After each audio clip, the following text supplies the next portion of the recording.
Welcome to the Shoulda Bet More podcast presented by Gold Boys. Coming up on the show, the Bear, Chris Fallica of Fox Sports will join us. We will discuss the NCAA title game as it is going to be UConn versus Purdue Monday night. We'll also get into the Masters, some NFL drafts, some baseballs. We're going to talk about all those injuries.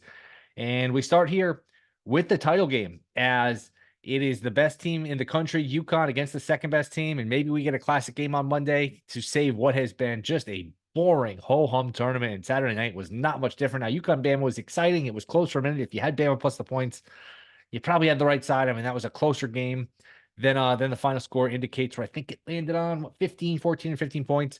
And UConn covers, but UConn wasn't covering the number. Depending on what number you got, I mean, UConn wasn't covering the game, the number, until a minute left in the game, minute and a half left in the game. So Bama hung in there, but again, chalk prevails. The favorites win. The favorites cover. Purdue NC State was a complete bore. NC State couldn't make a shot. Purdue didn't even play well, and they were up. I know they won by 13, but they were up by 20 with 2 minutes to go. That was a misleading final. That was not an exciting game. And UConn Bama, UConn does what they do, where they just go on these runs that just seem inevitable. Where every time Bama creeps closer, there was a point there where the teams exchanged 7-0 run to 8-0 run back and forth, and every time Bama gets within a point, UConn just pulls away. It just kept them at arm's length, and it sets up a title game here where UConn's laying 6.5, 7. If you like UConn, you can get a 6.5. If you like Purdue, you can get a 7. So make sure you do get the best of the number. I do think we'll get a good game. I mean, like I said, it is the two best teams. KenPom has this as a 3-point game, and it doesn't happen that often where you get the two best teams. It was Gonzaga, Baylor a couple years ago. I remember North Carolina, Illinois years back. I think every few years, every I'd say 5 years or so, you get it where it's the best team versus the second best team. And it's not like you get a surprise champion very often, but sometimes the upsets do derail the best team versus the second best team. But we have it now. It's really the face of college basketball is Edey, and in terms of a player, because these players come and go so often, it's not like you have these big time lottery picks that stay for 2 or 3 years. Edey's the face of college basketball in terms of a star player, and UConn's just the marquee team. So UConn has a chance here to go back to back and really stamp itself as one of the all-time great teams if they can win tomorrow, even if they win by a point, but especially if they win by double digits. You're looking at one of the more dominant runs you'll ever see in college basketball to win 12 in a row, and if they were able to win it by double digits, but I don't think they will. I don't think they will. But if they were able to win by double digits, again, it's just sort of unprecedented to have this kind of dominance, this kind of run. Like I said, I do think Purdue hangs in there. Again, famous last words. I don't know how you could possibly bet against UConn and feel great about it, but they do have Edey. They do have 3-point shooting. They'll have to play a lot better than they played on Saturday against NC State when they just stunk. I mean, Edey was turning the ball over. They were missing shots. They were not good. That was there for NC State with a half-decent game. And I know they were outmanned, and I like Purdue in the game. That was there for the taking for NC State to at least put some pressure on Purdue. But I think Purdue comes in this game fast and loose. I know it's the title game, but they've gotten a huge monkey off their back, not just getting to a Final Four, but getting past NC State, which, they would have been subject to more criticism if they lost again to a team they were heavily favored against, another double-digit seed after the Fairleigh Dickinson, the St. Peter's of years past. They got past that. They're in the title game. If they lose on Monday night, you know what? Hey, we went to a Final Four. We went to a championship game. We lost to an all-time great team. There's still a sense of accomplishment. So I think that helps Purdue. I think they're fast and loose. Edey against Klingon will obviously be the story. I do think Edey will have his moments. If you want to win the game, if you're Purdue, again, try to put pressure on UConn in terms of the scoreboard. Make them come from down 6, down 8. Put Klingon in foul trouble, hit some threes. Easier said than done, but I'll pick UConn by 5. I think UConn wins but doesn't cover. I do think we're looking at an exciting game to make up for what has been just kind of a ho-hum tournament. I mean, there really haven't been a ton of upsets. Okay, NC State was a ridiculous long shot to make the tournament. I understand that, but it was still a Power 5 conference. And outside of that, all right, Yale beat Auburn. Okay, we had Creighton, Oregon. That was a fun game. We've had our moments here and there, but not a ton of upsets, not a ton of great games. It's been a lot of chalk. It's been a lot of favorites. Just kind of a lackluster tournament. Plus the tournament, you come in with such high hopes where just, hey, every game is close, every game is great.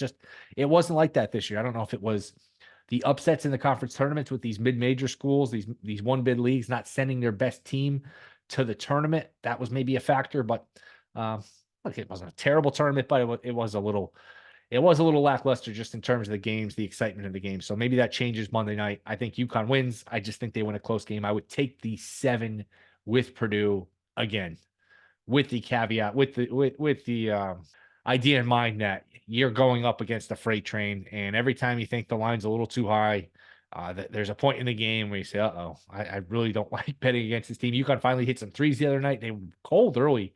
They got to 40% from three. They were kind of due for a night where they shot the ball better because they had not shot the three well all tournament, which is scary for the other teams. And Bama shot the ball well. You knew Bama was in trouble. I think at one point they were 8 of 11 for three, and they were still down by 3 points. We're like, man, they're going to cool off eventually, and then they're not going to have answers at the other end, and this is going to get away from Bama. So it did.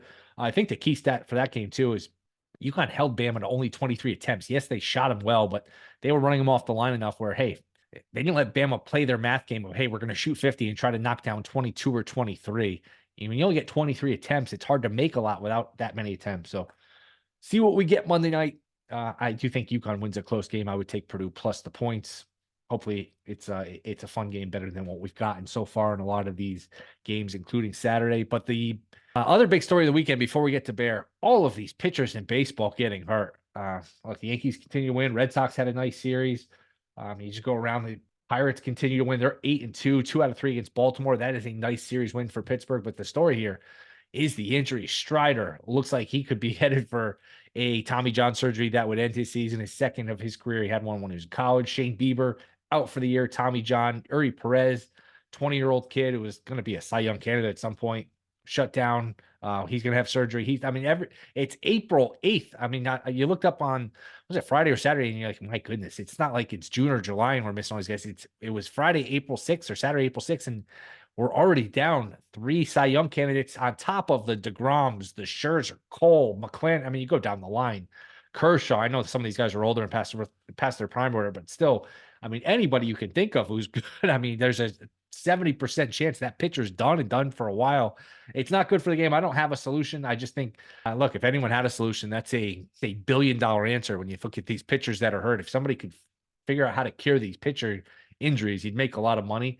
I think if you're thinking about a cause, I just think the fact that these guys all throw so hard, they all throw 100 miles an hour. And if you just backtrack a guy that throws 100, I mean, he's probably throwing in the mid 90s as like a 15, 16-year-old, or at least in the 90s. He's probably throwing in the 80s, 85 or so as like a 12, 13-year-old. And just a 12, 13-year-old throwing 85. And then he gets a little older. He's throwing 90 as a 14-year-old. I mean, that's just a lot of wear and tear on a younger pitcher, on a younger arm. And I think that we're seeing the effects of that. These guys are all trying to throw the ball through a wall. They're all trying to spin it and light up the radar gun. And I think that's the effect of it. I think we're seeing that now. And I think the betting aspect of it, first of all, it levels the playing field. Teams like the Yankees that say, hey, we don't have great pitching. Well, these pitchers keep getting hurt. Nobody's going to have great pitching because Strider's hurt for the Braves. Braves are one of the front runners. Fried, there's whispers he might not be 100%. He got hammered Saturday night, gave up 6 runs in the first to Arizona. And Atlanta ended up coming back and winning. They swept the Diamondbacks. They have such a good offense. But you get the idea. If let's say Fried does end up missing time and the Braves are down Strider, they're down Fried, well, all of a sudden teams like the Braves aren't as beatable. It levels the playing field where, hey, you can maybe just win it with offense and, a good bullpen and piece the starting pitching together. It's always been a belief, hey, you need great starting pitching to win a title. Well, Texas didn't really have that last year. It's just all these pitchers get hurt. It really kind of waters down the expectations of what you need from a starting rotation. The other thing is too, I can't get involved in betting any Cy Young futures.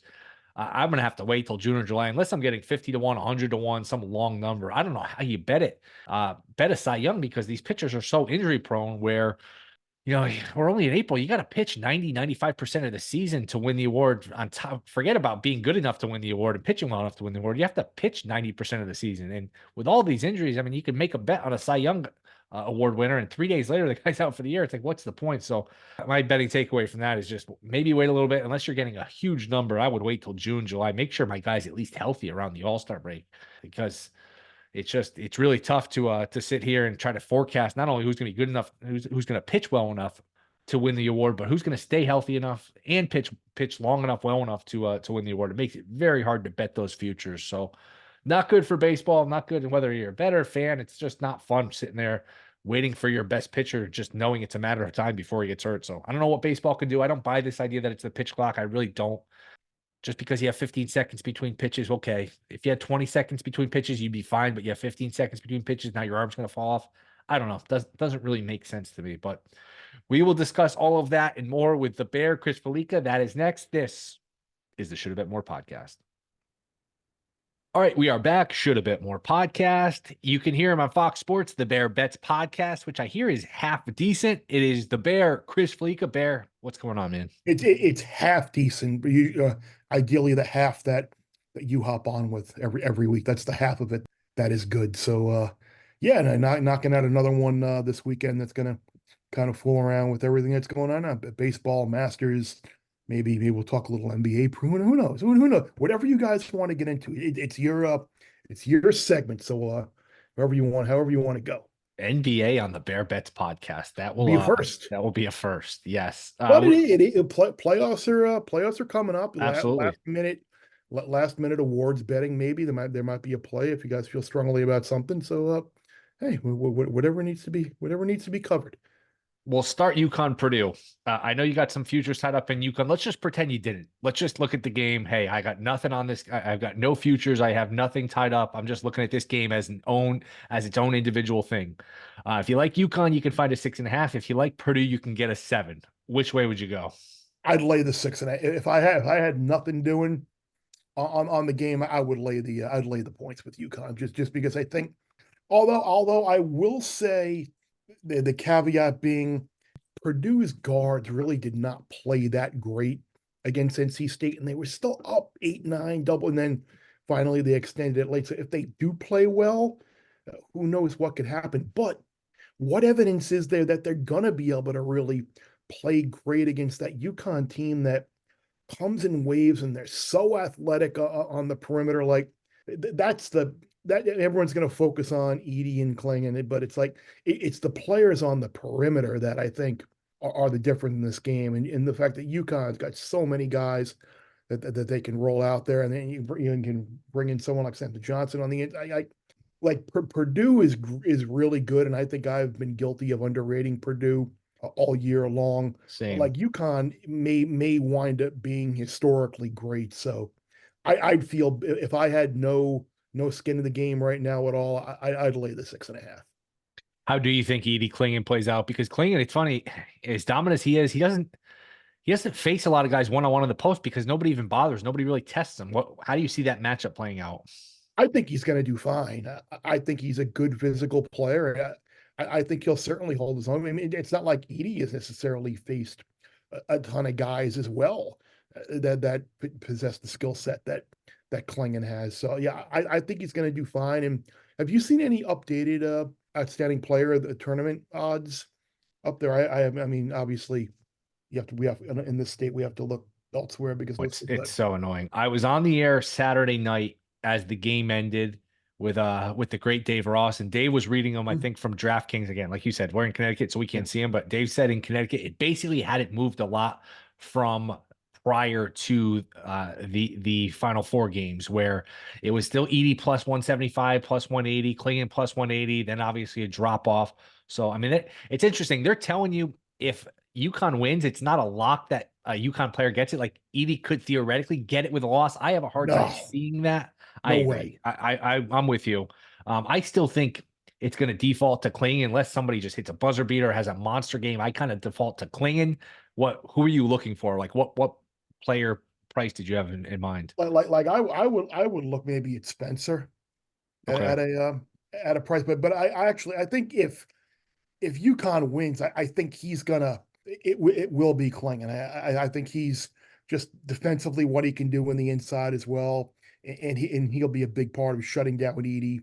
And that's what I'm saying. Like if you think UConn's gonna win the game, maybe you just take Klingon at plus 180 or Yeah. whatever he is instead of laying what couple what $263, whatever it might be on the money line. So maybe like that's another way maybe to attack it because I think ultimately Klingon will win it.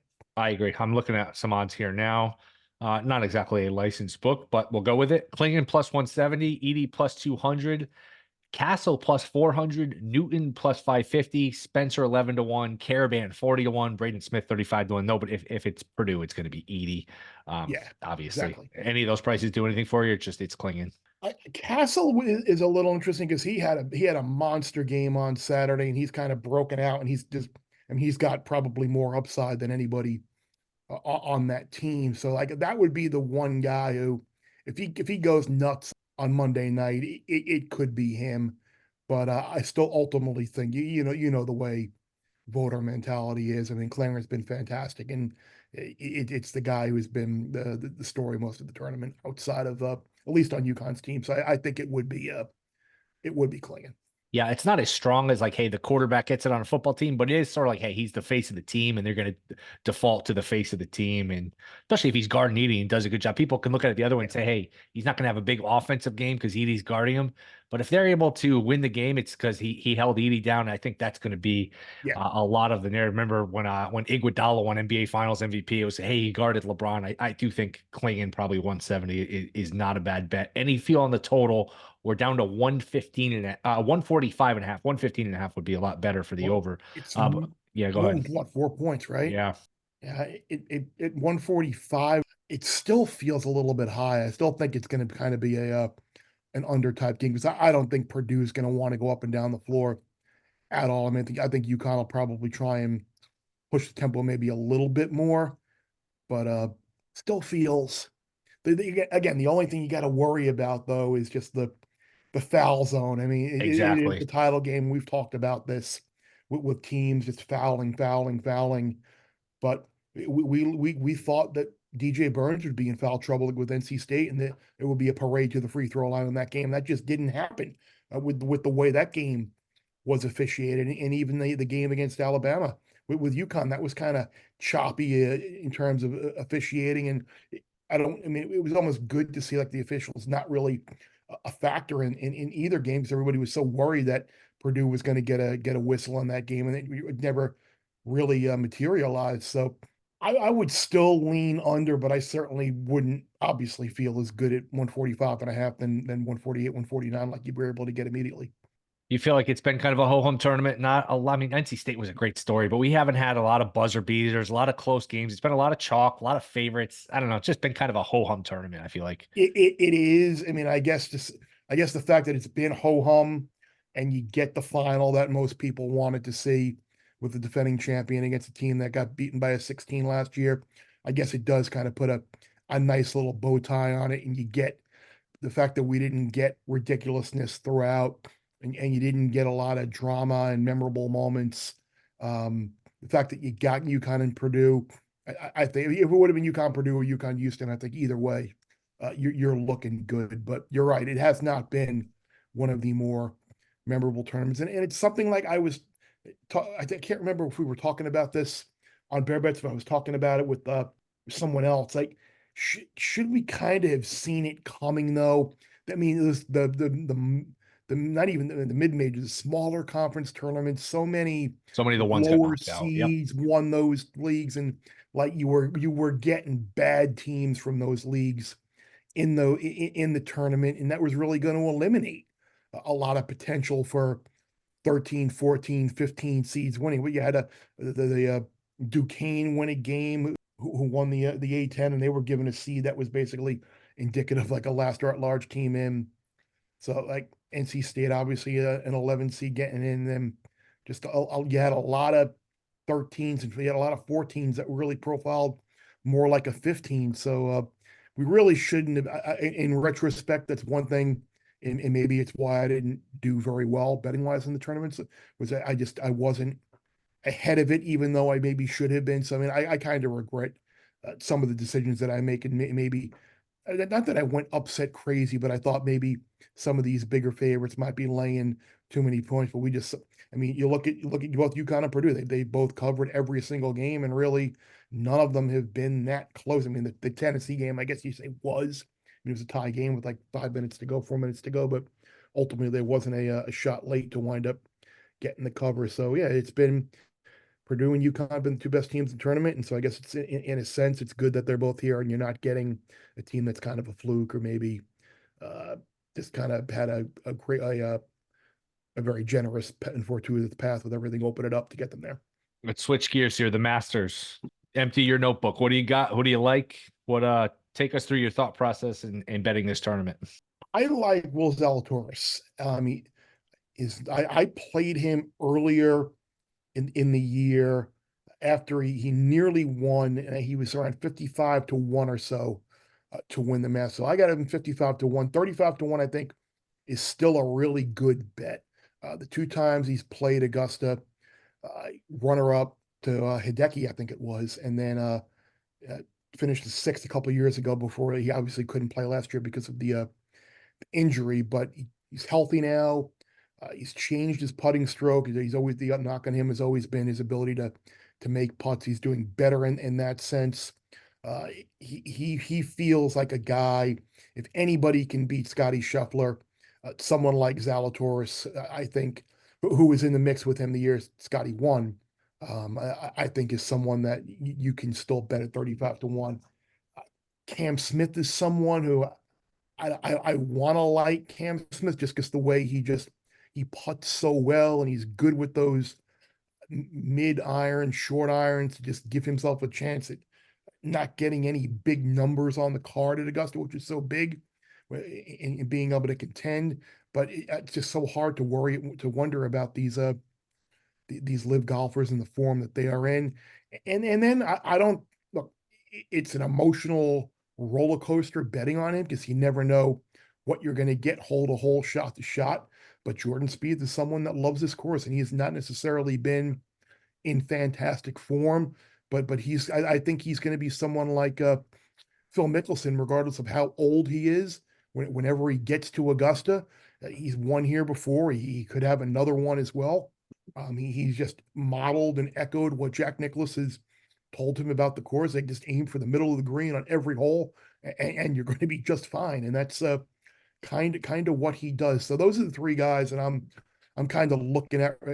Again, this is you're not going to bet Scotty Scheffler 4 to 1 to win. That's how I'm approaching this. And if he wins, fine, so be it. I'm sure at some point over the week, over the first couple of days or the weekend, I'll hop in on him live and take a number that's probably a little bit shorter, maybe if he does get off to a good start, but something that I'd feel better about taking a little bit shorter number after seeing a few holes than taking 4 to 1 with 72 holes off the play. Like, remember last year, John Rahm, I think, didn't he double bogey the first hole, and he was like 20 something to 1 or like that after the first hole, and then wind up winning. So I think that's an opportunity always to look for good numbers after it starts. I haven't seen any matchups out there yet, but guys that I'm looking to fade, Max Homa, who has not played well here at all, and he's always a popular guy. People think he's going to break through and win when he's not played well at all this year. Justin Thomas taking bones off the bag now, another guy who has not played well this year, and he really does not have a very good record at Augusta as well. Tyrrell Hatton, another live guy who has not played well at Augusta. Bryson DeChambeau, another guy, he's going to blow the course away, and I think he's missed more cuts here than he has top 30 finishes. Patrick Cantley's a guy who always takes support at the window to win a major, and I think he has 1 top 10, I think, here, and like 7 tries. He's someone who you're probably going to see a reduced price on him, and I certainly am not interested at all in getting involved in the win or top 5 or top 10 market on Cantley at all. So those are some guys that I'm looking to when the matchups come out, looking maybe to get ahead and bet against. And some people out there think, hey, you just bet Rahm every week. You mentioned Rahm, just hey, bet Rahm every week and you'll do okay. I don't know that I agree with that strategy. No, not at all. Last couple ones, baseball, all these pitcher injuries. That's the story of the weekend. Unfortunately, I mean, we're at April 8th and we got Bieber, Strider, Perez. It's like a TV where every week somebody gets knocked off. What do you make of it? What you have any grand theories as to why, and what is it? Is there a betting implication from this? I mean, the betting implication is obviously looking, and we were talking about this with Gil and Fez and Wishnev the other night. Like, it's not. Is it really worth making a bet in these Cy Young markets? Remember, we had a buddy too who was like, "Oh, why are you betting Cy Young markets? You just got to bet inning to inning. That's the way to bet all the time. I mean, just inning to inning is the way to go with these guys. Now, you don't want to tie up money on a long Cy Young type wager." But that being said, like the other night, I was saying, okay, well, let's maybe take a flyer. I took a flyer on Jordan Hicks at 100 to 1 to win the Cy Young. Like, unless you're getting guys that are like 40, 50 to 1, like even like you want to tie up plus 600 now on Zach Wheeler for 5 months. 6 months, well, 11 months based on when baseball gives out their awards. I sure as hell don't want to do that. So unless you're getting 40-1 on the Cubs pitcher as well, I think was out there. You had mentioned him as a potential price play. So it's like, unless you're getting insane odds, like, is it really worth betting this? And I think everyone's the knee jerk is, oh, it's the pitch clock. No, this is not just happening because of the pitch clock. This is a developmental Yeah. throwing so hard at a young age. The Yep. human body is not made to throw this hard at those angles, spin rate, velocity, for that long. It's a disaster, time bomb waiting to happen, and that's the root of the issue. So I mean that's going to be the next thing in order to avoid this, is how figuring out a way for these kids who are in high school or whatever, popping 80, 85 on the gun and destroying and really putting tension on their arms. I mean, that's my again, I'm not a doctor, but I did stay at a Holiday Inn Express last night. But that's my opinion on everything. Is that the body is not made to withstand the rigors of what these guys have been doing from ages 14 to whatever they are now. Exactly. Because I mean, if you got a kid, if you just walk it back from a kid, he's 21 years old, he's throwing 100 miles an hour. Well, at 15 or 16, he's probably throwing in the 90s, which means at 12 or 13, he's in junior high, he's a middle school kid, he's probably throwing 85. And you just think of a 12-year-old kid throwing 85. It's just that's a lot. It's similar to, you always hear running backs, why don't they last long? Well, they take so many hits in high school, college. By the time you get to the NFL year 3, that's a lot of hits prior to the NFL. Same sort of thing with the pitchers.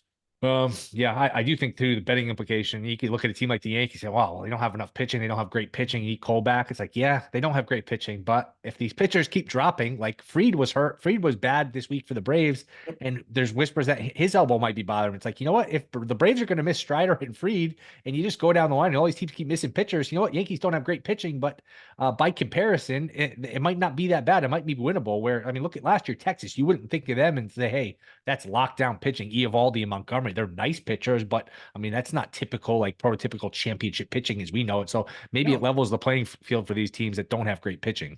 Yeah, no, you're right. They're just dependable.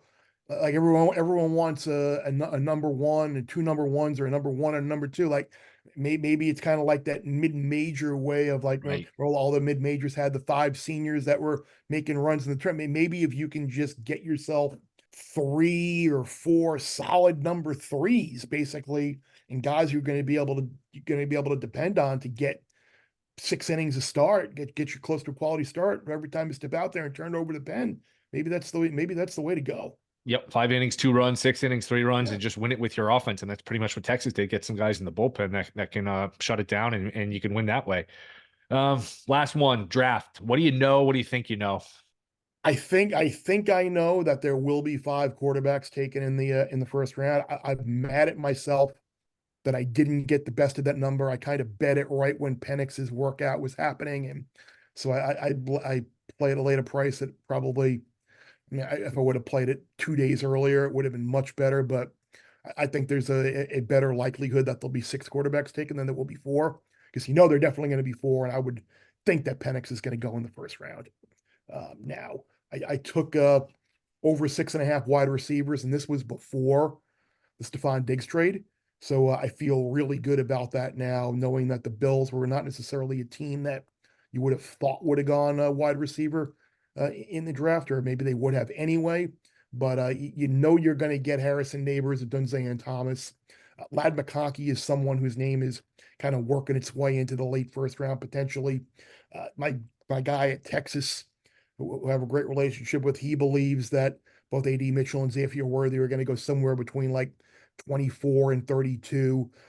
Then you got guys like Xavier Legette and Keon Coleman, who are like fringe right on the edge, maybe first couple picks of the second round. Tony Franklin, a kid from Oregon, is someone that he's got kind of mixed reviews. Some teams love him. And so I got over 6.5 of plus money. I think plus money's still available. So I look at that. I think if you're willing to lay a price, again, I don't know how many people like laying 345 or whatever it is, but Joe Alt to be the first offensive lineman taken, I think is something that is probably the safest bet that you could probably have in the draft. in terms of him being I mean, I would assume that the Chargers will be a very logical spot for him to go there. And I'm not buying the Brock Bowers to the Jets type stuff at all. It's not like Tyron Smith is like this picture of like durability where he's going to Not Cal start six. Ripken Jr. Yeah, exactly. And so like you could take the kid from Penn State, maybe play him at guard for a little bit in his rookie year and switch him over.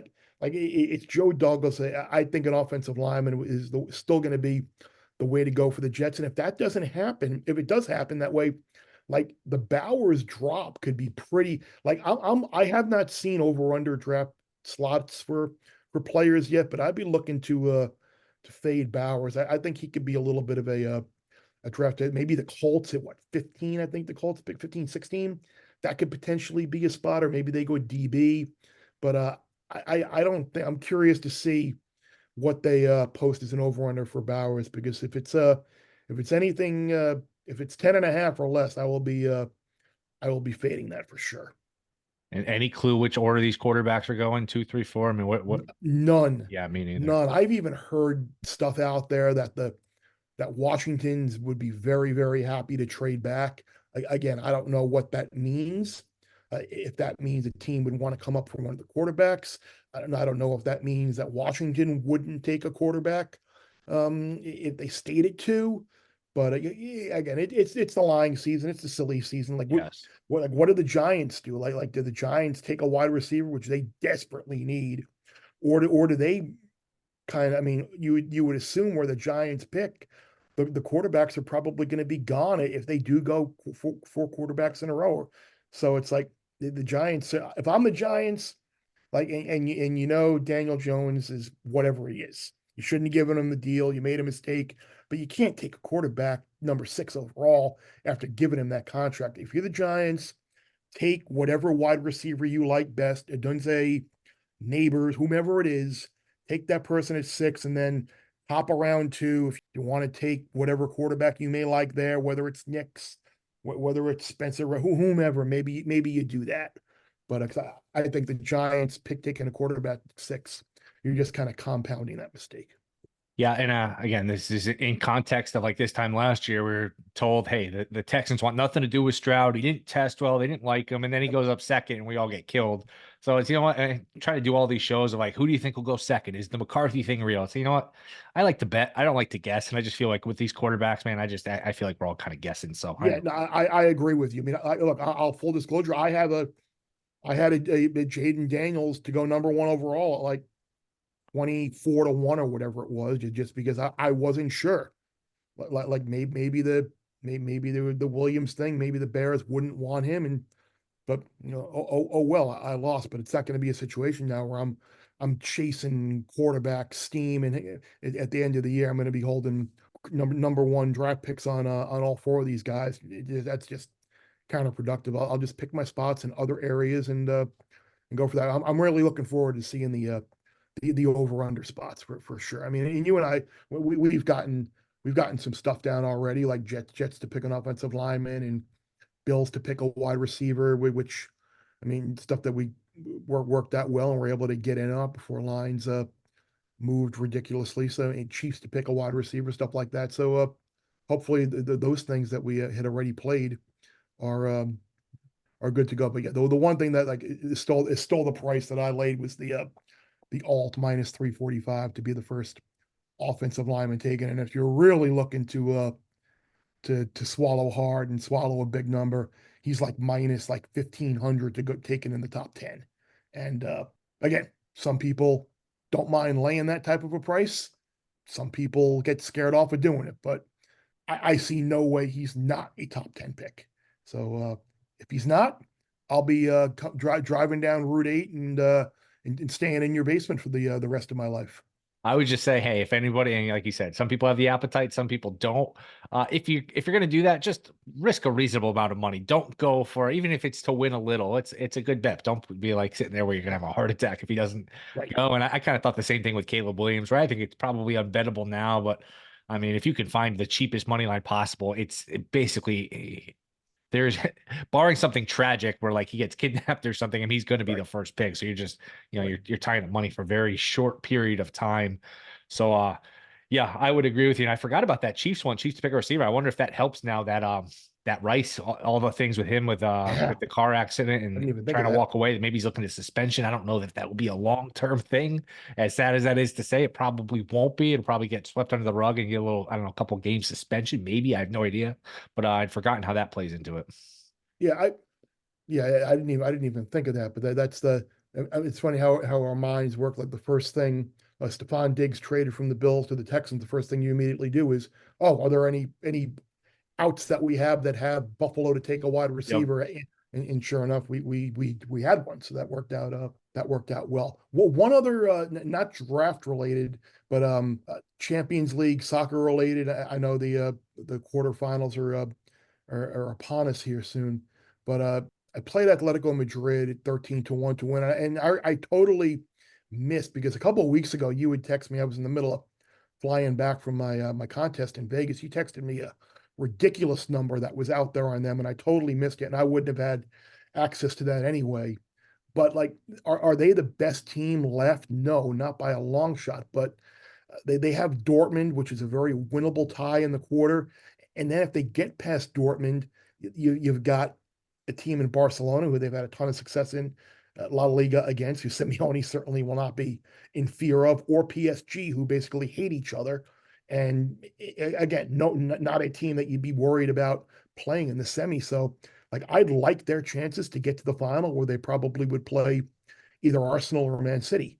And if you're holding a 13-1 future on them and they are in the final, you're in a position where you could probably guarantee yourself a profit. So Atletico Madrid, 13-1 was the best number I saw to win the Champions League. Bear, appreciate a few minutes here. Let everyone know where they can find you. Yeah, no, we'll be back on Tuesday, late Tuesday, I think, late Tuesday, early morning. I don't know when they're going to post it, but Masters preview with the guys on the pod. Like I said, we'll kick around maybe some other things as well with the NBA season wrapping up, baseball season. We'll see if anybody got any other futures that we want. You can reach out on Twitter and let the hate spill over me because I dared question a moving screen in a women's Final Four game, and I'm the worst person in the world. So that's terrible. I had a nice delayed tweet today where Well, I Twitter missed the moving screen. What was your moving screen take? Oh, there was I did not think that was the way the game was officiated Okay. throughout the game. I did not think that should have been called. I have zero allegiance to UConn or whatever. So like anyone is like, oh, you're just a crybaby. I'm like, no, I couldn't care less who wins the game. And in fact, I think everybody wanted Iowa to win the game because they wanted to see Iowa, South Carolina today, as we're recording this on a Sunday night. But like what I would love to see someone do is go back through the game Yep. and just pick up and just outline like every screen that was set in the game, and just you're probably going to see at least three or four that were kind of exactly like that nothing was called, and that one that's my thing.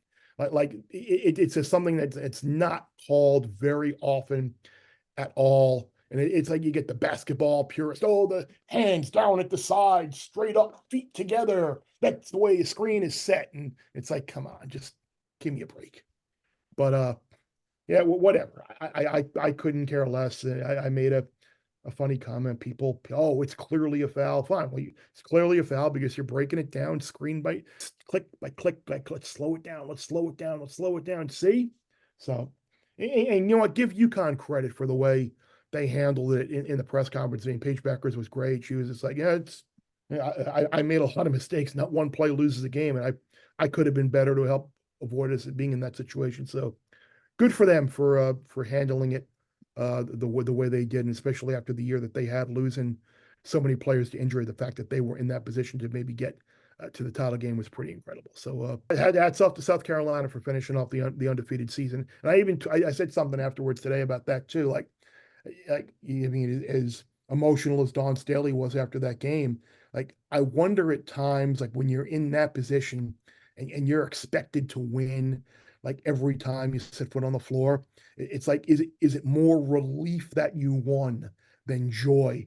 because it almost looked like an outpouring of, oh, thank God it's over. We did it. No more pressure. Like, oh, we're finally done with that. So it almost had a little bit of a sense like that, as opposed to, I'm so happy that we won. Yeah, and UConn was probably drawing dead against South Carolina either Yeah. way. So I mean, look, Oh, you like to get to the title game and take your cuts, and getting to the title game is an accomplishment. But I don't know how much of a chance they had. That was a good South Carolina team. But Bear, appreciate a few minutes here. We'll catch up down the road. absolutely, bud. All right, that will do it. Thank you to the Bear, Chris Fallica. We will be back middle of the week. Get you ready for the Masters. We'll start to get ready for the NBA playoffs too, as we are finally in the final week of the NBA regular season. But the playoffs should be fun. NFL draft is coming, so we'll turn the page quickly here as college basketball is coming to an end. Don't forget to rate, review, subscribe. See you Wednesday.